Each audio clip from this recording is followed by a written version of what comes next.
Welcome back to BTL Productions. Today I'm going to bring to you a slightly different story.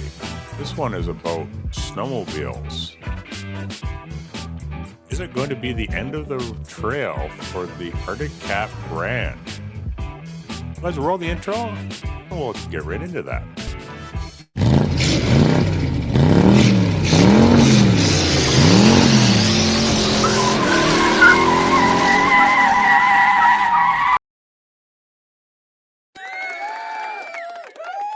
Hey guys, so Arctic Cat Snowmobiles, a long-standing brand in the snowmobile industry and one of 4 snowmobile brands still left. I know this content isn't about cars, but it's about machines and engines, so I figured, yeah, why not? We'll bring this to you guys. So snowmobiling is a very weather dependent sport, like a lot of other ones, like boating and jet skiing and sea-doos, skiing. So when you have a bad winter, it can really hit your bottom line hard.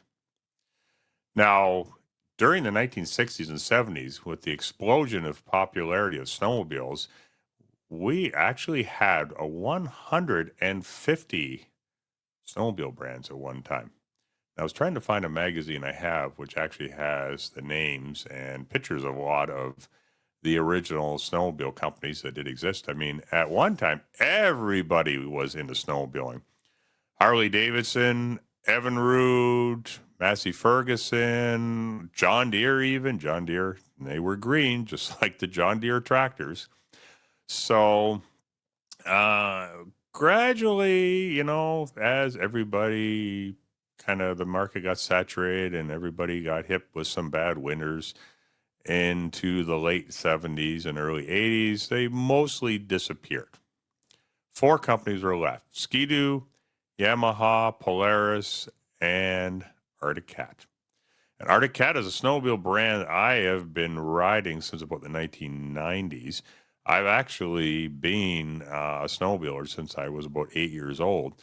When my dad gave me my first snowmobile, it was a hand-me-down that was my mother's snowmobile originally, and it was a motoski. As some of you might remember, that was a brand that would later be owned by Ski-Doo and Bombardier companies. So a lot of these companies have disappeared, but a lot of them have managed to stay around. And in my opinion, I think Arctic Cat has always had one of the best looking snowmobiles around. As far as reliability, I would probably give that crown to Ski-Doo because they have been very reliable, although I haven't really have no complaints about the Arctic Cats either. But anyhow, let's talk about this here. So the sales of snowmobiles typically range between 100 to 150,000 sleds sold annually for about the last decade. And although it has been fairly stable, that is nowhere near the 250,000 that was being sold in the late 90s. And as most people know, weather does go in patterns.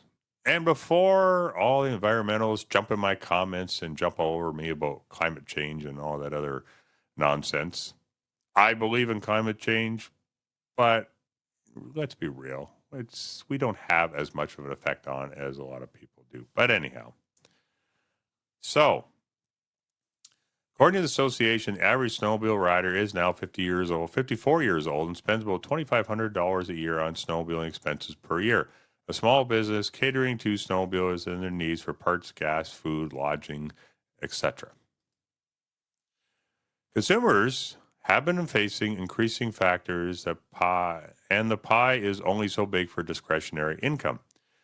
Kat says customers in 2025 seem to be more hesitant to financial major purchases. So the average snowmobile now is typically in the $20,000 range, which is huge compared to what it was even in the late 90s there, when you could actually get a top of the line snowmobile for like half of that. Now the average one is twice that cost. So times are tough. There's been a lot of economic pressures in all businesses, and snowmobiling is not something that people have to spend their money on. So, unfortunately, that's an area where people can cut really easily. It says the sales did very well during the height of the pandemic, and consumers were demanding ways to get outdoors and do something fun. Now, Arctic Cat's parent company, Textron, says demand is down, and they have now paused production at Arctic Cat to consider strategic alternatives to the power sports market, which includes not just snowmobiles, but all kinds of side by side and off road vehicles, ATVs, watercraft, that sort of thing. So, aside from low snow years, inflation, high interest rates, and other expenses might be some of the reasons why the demand has been slumping. So, although they're not saying at this point they're actually getting out of the snowmobile market, it doesn't sound too good right now. But hoping that they're able to pull it through, maybe streamline their lineup. A lot of these companies do have a lot of snowmobiles in their lineup, and they could kind of streamline those and have fewer models. So hopefully, maybe they will just get back to basics and offer a much smaller range of vehicles. Anyhow, I thought that would be something you guys might be interested in hearing. Let me know in the comments below if you like this content. If you don't, let me know. If you're not interested, let me know, and I will just disregard covering it in the future.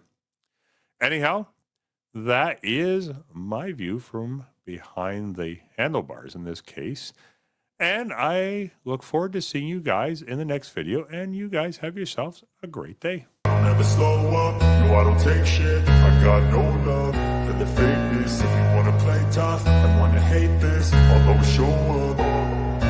I don't ever slow up, no I don't take shit, I got no love for the fakeness.